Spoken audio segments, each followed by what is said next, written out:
హాయర్స్ welcome to our channel. ఇరాన్‌కు, ఇజ్రాయెల్‌కు మధ్య గత 10 రోజుల నుంచి కూడా భీకరమైన యుద్ధం జరుగుతుంది. మనకు తెలిసిందే. అయితే ఈ యుద్ధంలో అటు ట్రంప్ అంటే అమెరికా పాత్రేంటో మనకు స్పష్టంగా తెలుసు. ఇజ్రాయెల్‌కు మద్దతు తెలిపింది. ఇరాన్‌ని ఎదుర్కొంటాం, ఇరాన్‌ని నాశనం చేస్తామని చెప్పేసి వార్నింగ్‌లు ట్రంప్ ఎన్నో సార్లు ఇవ్వడం చూసాం. మరి ఇప్పుడేమైంది? గత కొన్ని రోజుల నుంచి కూడా ఈ ఇష్యూలో ట్రంప్ సైలెంట్ అయిపోయాడు అని అంటున్నారు. అంటే ఇరాన్‌కు ట్రంప్ భయపడ్డాడా? అందుకే ఇజ్రాయెల్‌కు మద్దతు ఇవ్వడాన్ని వెనక్కి తీసుకున్నాడా? అన్న చర్చ కూడా జోరుగా నడుస్తుంది ప్రపంచవ్యాప్తంగా కూడా. అంటే ఏం జరిగిందా అని ఒకసారి మనం చూసుకుంటూ వస్తే ఇరాన్ అణ్వాయుధ దేశంగా ఉండడం అనేది ఇజ్రాయెల్‌కి ఇష్టం లేదు. అది అమెరికాకు కూడా ఇష్టం లేదు. అది ఒకవేళ అణ్వాయుధ దేశంగా ఉంటే తమ దేశాలకు ప్రమాదం, ప్రపంచవ్యాప్తంగా ప్రమాదం అన్న ఒక నరేషన్‌ని బయటకు తీసుకొచ్చింది. అది ఇరాన్‌కి, ఇజ్రాయెల్‌కి మధ్య ఉన్న ఎప్పటినుంచో ఉన్న శత్రుత్వం కారణంగానే మరి ఇజ్రాయెల్ కూడా ఇన్‌సెక్యూరిటీగా ఫీల్ అయిపోయింది. ఒకవేళ ఇరాన్ అణ్వాయుధ దేశంగా ఉంటే ఏదో రోజు తమపైన అటాక్ చేసి తమ దేశాన్ని నాశనం చేసే అవకాశాలున్నాయి. యుద్ధ వాతావరణం ఎప్పుడొచ్చినా కూడా ఇరాన్ ఆ అణ్వాయుధాలని తమ దేశం మీద ప్రయోగిస్తుందని జెప్పేసి ఒక ఇన్‌సెక్యూరిటీకైతే ఇజ్రాయెల్ లోనైందని చెప్తున్నారు. సో, ఆ నేపథ్యంలోనే అణ్వాయుధ దేశంగా ఉండడానికి ఏమాత్రం వీల్లేదు అని జెప్పేసి మొదట మిస్సైల్‌లతో దాడి చేసింది.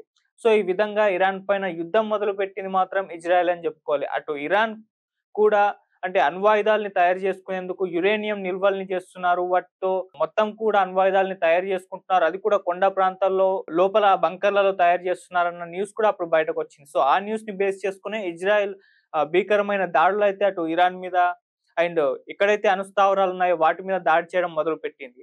సో, అటు ఇజ్రాయెల్‌కి అమెరికా మద్దతు లభించింది. ట్రంప్ కూడా ఇజ్రాయెల్‌కు మద్దతు తెలుపుతున్నానని అణ్వాయుధ దేశంగా ఇరాన్ ఉండడానికి ఏమాత్రం వీల్లేదని చెప్పేసి మేము టెహ్రాన్‌ని నాశనం చేస్తాం. మొత్తం స్థావరాల్ని నాశనం చేస్తాం. ఖమేని వెనక్కి తీసుకోవాలి ఆ డిసిజన్ అని చెప్పేసి, ఖమేని లొంగిపోవాలని చెప్పేసి కూడా అలా ఇరాన్‌కి ఒక గట్టి వార్నింగ్ ట్రంప్ దగ్గర నుంచి కూడా రావడం చూసాం. అయితే ఇదంతా జరుగుతున్న నేపథ్యంలో ఇరాన్, ఇజ్రాయెల్ మధ్య యుద్ధం ఒక భీకర స్థాయిలో ఉన్నప్పుడు ఇజ్రాయెల్‌ది పైచేయిగా కనిపించింది. ఇరాన్ ఇక తొందరలోనే ఖతమయ్యే అవకాశం ఉంది అన్న అభిప్రాయాలు వెల్లువెత్తుతున్న నేపథ్యంలో తర్వాత ఇరాన్ కూడా కౌంటర్ అటాక్ చేయడం మొదలుపెట్టేసింది. సో, వాళ్ళ దగ్గరున్న మిసైల్‌లని ఇజ్రాయెల్ మీద ప్రయోగించడం మొదలుపెట్టింది. సో, యుద్ధంలో ఇప్పటివరకు ఇజ్రాయెల్ ముందంజ వేసిందని చూస్తే ఇజ్రాయెల్ మీద వరుస పెట్టి దాడులతో ఇరాన్ ఒక అడుగు ముందుకేసింది. సో, ఇరాన్ దగ్గర ఏంటంటే వెపన్స్ ఎక్కువగా ఉన్నాయి, మిసైల్‌లు ఎక్కువగా ఉన్నాయని జెప్పేసి కూడా చెప్తున్నారు. సో, ఇజ్రాయెల్ దగ్గర ఇరాన్‌తో పోరాడేంత మిసైల్స్ లేవు. ఇంకొన్ని రోజులకు మాత్రమే సరిపడా సరుకు ఉందని జెప్పేసి ఒక న్యూస్ బయటకొచ్చేసింది. సో, ఈ నేపథ్యంలో కంప్లీట్‌గా ఇరాన్ ఏమాత్రం దాడులాపకుండా వరుస పెట్టి చేయడం మొదలుపెట్టారు. ఇజ్రాయెల్ నుంచి చాలా మంది వలస వెళ్ళిపోవడం వేరే చోటికి, చాలా ప్రాణ నష్టం, ఆస్తి నష్టం అక్కడ జరిగింది. సో, ఒక్కసారిగా అందరూ కూడా షాక్ అయిపోయారు. సో, మొన్నటి వరకు ఇజ్రాయెల్ గెలిచే అవకాశం ఉంది యుద్ధంలో అనుకున్న నేపథ్యంలో ఇరాన్ ఇటువంటి దాడులు చేయడాన్ని ఎవరు కూడా ఎక్స్‌పెక్ట్ చేయలేదు. సో, ఆ నేపథ్యంలోనే అటు ట్రంప్ కూడా మొదట అసలు ఇరాన్‌ని లేకుండా చేస్తాం, టెహ్రాన్‌ని నాశనం చేస్తామన్న ట్రంప్ కొన్ని రోజుల నుంచి కూడా సైలెంట్ అయిపోయాడు. ఎందుకు అన్న ఒక చర్చ మొదలైంది. సైలెంట్ అవ్వడమే కాకుండా ఖతార్‌లో వాళ్ళ చాలా యుద్ధ విమానాల్ని వాళ్ళ ఎయిర్‌పోర్ట్‌లో అయితే పెట్టడం జరిగింది. అంతకు ముందు నుంచి కూడా ఉన్నాయి. సో, వాటన్నిటిని కూడా ఇప్పుడు వెకేట్ చేయించి అమెరికా తెప్పించుకుంటున్నాడని అంటున్నారు. అంటే ఒకవేళ ఇజ్రాయెల్‌కు అమెరికా మద్దతు తెలిపింది. రేపటి రోజు వీళ్ళ యుద్ధం ఇంకా తారస్థాయికి చేరుకుంటే మొత్తం అమెరికా యుద్ధ విమానాలు ఏవైతే ఖతార్‌లో ఉన్నాయో వాటిపైన కూడా ఇరాన్ దాడి చేసే అవకాశం ఉందని ట్రంప్ భయపడే ఆ విమానాలన్నిటిని కూడా అమెరికాకు తిరిగి వచ్చేయమని చెప్పేసి వాళ్ళకి ఆదేశాలు జారీ చేసినట్టుగా ఒక వార్త వైరల్ అవుతుంది. సో, ఈ వార్తల్లో ఎంత నిజం ఉందో తెలీదు గానీ ఖతార్‌లో ఉన్న అమెరికా యుద్ధ విమానాలు మాత్రం అక్కడి నుంచి వెకేట్ చేస్తున్నాయని చెప్పేసి చెప్తున్నారు. మరి అవి ఎక్కడికెళ్తున్నాయో కూడా ఒక క్లారిటీ అయితే లేదు. సో, ఆ రకంగా మరి ట్రంపు భయపడ్డాడా అని జెప్పేసి ఒక న్యూస్ కూడా ఇప్పుడు చక్కర్లు కొట్టడం జూస్తున్నాం. అంతేకాదు ఇరాన్‌లో ఇంకో సందర్భం కూడా చూసుకుంటే ఇరాన్‌లో ఈ యురేనియం నిల్వలు మొత్తం కూడా ఒక కొండ ప్రాంతంలో ఉన్న అండర్ గ్రౌండ్‌లో ఉండి అవి వాటిని న్యూక్లియర్ వెపన్స్‌గా వీళ్ళు తయారు జేస్తున్నారు. సో, ఆ అండర్ గ్రౌండ్‌లో ఆ న్యూక్లియర్ స్థావరాల్ని బద్దలు కొట్టాలంటే కంపల్సరీగా బంకర్ బ్లాస్టర్ మిస్సైల్స్ అయితే కావాలి. ఇవి వాటిని బద్దలు కొట్టే ఈ బంకర్ బస్టర్ మిసైల్స్ ఏవైతే ఉన్నాయో అవి మన ఇజ్రాయెల్ దగ్గర లేవు. సో, ఆ బాంబులు అమెరికా దగ్గర మాత్రమే ఉన్నాయి. ఇది పలు సందర్భాల్లో ట్రంప్ కూడా చెప్పాడు. ఆ స్థావరాల్ని దెబ్బతీసే బాంబులు ఇజ్రాయెల్ దగ్గర లేవు. అవి మా దగ్గర మాత్రమే ఉన్నాయని జెప్పేసి ట్రంప్ కూడా ఒకసారి ప్రకటించుకున్నారు. సో, ఆ నేపథ్యంలో ఇటు ఇజ్రాయెల్ ప్రెసిడెంట్ నెతన్యాహు ఉన్నాడు గదా! అతను అడిగాడు ట్రంప్‌ని మాకీ వెపన్స్ కావాలి అని జెప్పేసి కోరాడు. దానికి 2 వారాల టైం కావాలని జెప్పేసి ట్రంప్ కోరినట్టుగా కూడా చెప్తున్నారు. సో, మొన్నటి వరకు కూడా ఇరాన్‌కు గట్టి వార్నింగ్ ఇచ్చిన ట్రంప్ ఈ విధంగా ఇజ్రాయెల్ అడిగితే ఎందుకు 2 వారాలు టైం కావాలి అని అన్నారు?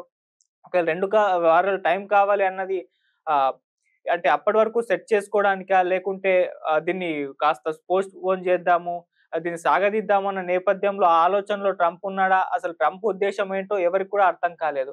సో, క్లియర్‌గా మాత్రం ఇజ్రాయెల్‌కు మద్దతివ్వడానికి వెనక్కి తీసుకున్నట్టుగానే అందరూ కూడా భావిస్తున్నారు. అంటే ఖతార్‌లో ఉన్న ఏరోప్లేన్ వాళ్ళ యుద్ధ విమానాలని రివర్స్ వెకేట్ చేయడం అక్కడి నుంచి.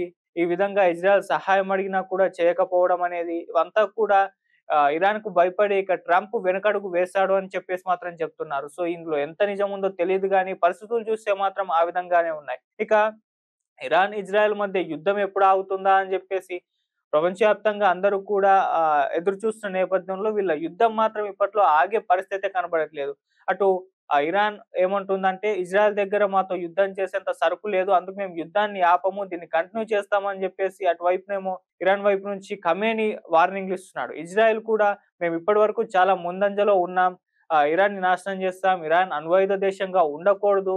ఖమేని ని చంపడమే, ఆయన్ని హతమార్చడమే ఈ యుద్ధానికి సరైన ముగింపు అని ఇటు నెతన్యాహు ప్రకటిస్తున్నాడు. సో, ఈ రకమైన వార్నింగ్‌లు, మాటల యుద్ధంతో పాటు అక్కడ మొత్తం మిస్సైల్స్‌తో అటాక్ చేసుకోవడం అనేది ఒక భీకర స్థాయిలో ఉండడం మనం చూస్తున్నాం. సో, ఇప్పట్లో ఈ యుద్ధం ఆగేలా కనబడట్లేదు. ఇది సుదీర్ఘ కాలం పాటు కంటిన్యూ అయ్యే అవకాశం ఉందని కూడా చెప్తున్నారు. అంటే అటు ఉక్రెయిన్, రష్యా మధ్య యుద్ధం స్టార్ట్ అయ్యి సంవత్సరాలుగా నడుస్తూనే ఉంది. దానికి ముగింపనేది లేదు. అంటే అందులోకి వెళ్ళడం ఈజీ గానీ దాన్ని ఎక్కడ ఎండ్ చేయడం, దాన్ని ఆపడం, దాని నుంచి బయటకు రావడం అనేది చాలా కష్టమని విశ్లేషకులు చెప్తున్నారు. సో, ఆ నేపథ్యంలోనే ఇప్పుడు ఇరాన్, ఇజ్రాయెల్ కూడా యుద్ధంలోకి దిగాయి. సో, దీని నుంచి యుద్ధాన్ని ఆపడం లేకుంటే దీని నుంచి బయటకు రావడం అనేది అంత సులువైన విషయం కాదు. అది సుదీర్ఘ కాలం పాటు కంటిన్యూ అయ్యే అవకాశం ఉందని కూడా చెప్తున్నారు. మరి యుద్ధంలో ఇరు దేశాలు కూడా చాలా నష్టపోవడం చూస్తున్నాం. అటు ఒకవైపు టెహరాన్ శ్మశానంలా మారిపోయిందంటున్నారు. ఇటువైపున ఇజ్రాయెల్‌లో భీకరమైన దాడులు, జనావాసాల మీద దాడులు చేస్తున్న నేపథ్యంలో అక్కడ ప్రాణ నష్టం చాలా వరకు కలిగింది. సో, ఆ రకంగా 2 దేశాలు కూడా ఈ యుద్ధం వల్ల పెద్ద ఎత్తున నష్టపోతున్నాయి. సో, ఈ యుద్ధాన్ని మరి ఆపేదెవరు అనేది చెప్పేసి చూడాలి. అటువైపున అంటే మొన్న G7 సమ్మిట్ జరిగింది. వాళ్ళేమన్నా ఆపుతారని అనుకున్న నేపథ్యంలో వాళ్ళు కూడా ఇజ్రాయెల్‌కు మద్దతు తెలిపారు. ట్రంప్ ఇజ్రాయెల్‌కు మొదట మద్దతు తెలిపారు. కాకపోతే ఇరాన్‌కు 21 ముస్లిం దేశాలు మద్దతు తెలిపాయి. అంతేకాకుండా ఇప్పుడు చైనా మద్దతు కూడా ఇరాన్‌కు ఉందని చెప్తున్నారు. ఈవెన్ ఇరాన్‌కు ఆయుధాల సప్లై కూడా చైనా దగ్గర నుంచే చేస్తుంది. సో, ఈ నేపథ్యంలో కూడా అటు ఈ చైనా, ఇరాన్ ఈ 2 కలిసిపోవడం కూడా ట్రంప్ భయపడడానికి మరొక కారణం అని కూడా చాలా మంది భావిస్తున్నారు. సో, మరి ఇరాన్ అయితే పటిష్ట స్థితిలో ఉంది. ప్రెజెంట్ కండిషన్‌లో చూసుకుంటే ఇజ్రాయెల్ కాస్త వెనుకంజలో ఉంది. సో, ఈ యుద్ధాన్ని ఆపే ప్రపోజల్ అయితే ఇజ్రాయెల్ దగ్గర నుంచే రావాలని కూడా చాలా మంది కోరుకుంటున్నారు. మరి ఇద్దట్లో ఎవరు కాంప్రమైజ్ అయిపోతారు? ఎవరు వీళ్ళిద్దరి మధ్య సీజ్ ఫైర్ అమలు చేస్తారని చెప్పేసి వెయిట్ చేసైతే చూడాలి. సో, ఇప్పుడైతే ఈ యుద్ధం ఆగే పరిస్థితయితే కనబడట్లేవు. ట్రంప్ కూడా ఇజ్రాయెల్‌కు మద్దతు తెలిపినట్టే తెలిపి ఇప్పుడు హ్యాండ్ ఇచ్చినట్టుగా కూడా తెలుస్తుంది.